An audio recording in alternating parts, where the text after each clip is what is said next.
So we're going to check out this corner. If we find anything, we might stick around.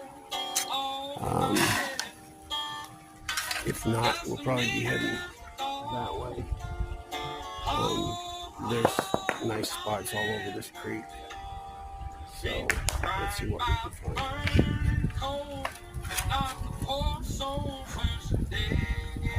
I think I'm going to go dig right there.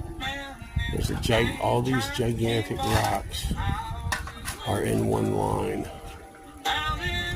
And if you go off that point to that point, those rocks all fall in that line.